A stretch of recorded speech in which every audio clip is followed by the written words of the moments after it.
Hey, it's Brian. After our trip to Japan, Sarah and I flew to Seoul, South Korea and had an overnight layover before our flight back to the U.S. We stayed at the Grand Hyatt Incheon near the airport. Come along and we'll give you a room tour and check out the fanciest shower we've ever used. Be sure to hit that subscribe button and bell icon so you don't miss any of our upcoming videos. This is Khaki Shorts, where we cover travel, food, and just utter nonsense. We flew Korean Airlines from Tokyo to Incheon Airport near Seoul. Since we had less than 24 hours before our flight to the States, we chose a hotel close by. The free shuttle will take you from the airport right to the hotel's front door. The Grand Hyatt is a large hotel with lots of amenities. Unfortunately, a lot of them were not available due to COVID ramping up in South Korea. After quickly checking in, we took our bags to our room. Like most modern hotels, the keys are of the plastic variety. Just place it in the slot by the door to activate the lights. Unlike some hotels with tags to hang on the door, here they have buttons connected to lights in the hall to let the staff know to make up the room or do not disturb. The room itself is large with plenty of room to walk around. The bed was very comfortable with large fluffy pillows. There's a wingback chair and ottoman for relaxing or reading.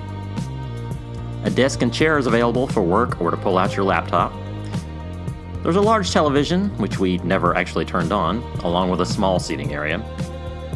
There's not a kitchen, but they do have an area with everything you need to make tea or coffee, including an electric kettle. There's a small mini fridge, but it's full of water, sodas, beer, etc. We closed this pretty quick.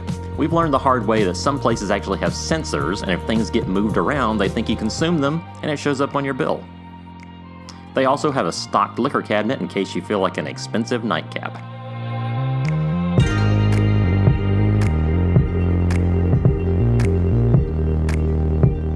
There's a large cabinet with storage space, an ironing board, fire extinguisher, in case that nightcap turns into some kind of crazy party, and a robe for your lounging pleasure.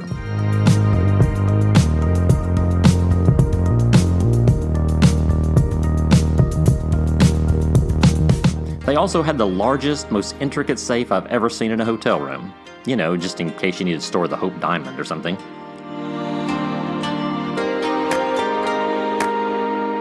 The bathroom is huge. As in most nice Asian hotels, there's a fancy toilet with a bidet. It even has a built-in dryer to dry your bum after being cleansed by the bidet. Ah, fine living. There's a nice sink with plenty of extra towels underneath. It even had this glass scale. After more than a week on vacation in Japan, trying every type of food we could, neither of us were brave enough to give it a go. Yes, the shower and tub are in the same glassed-in room. The shower has a detachable head and a rain shower head, so technically you could take a bath and a shower at the same time. We had a really nice view from our room. Below us we could see the playground and even a small field for playing soccer.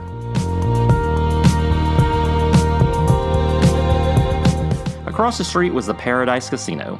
We really wanted to go visit, but South Korea was at a level 4 for COVID at the time, so we decided staying in would probably be our best option. Their buffet and most of their restaurants were closed due to the pandemic, so we decided to have room service in our robes.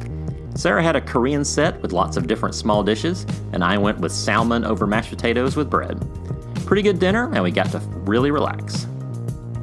We loved this hotel, and if ever flying through Incheon again, we would definitely stay here.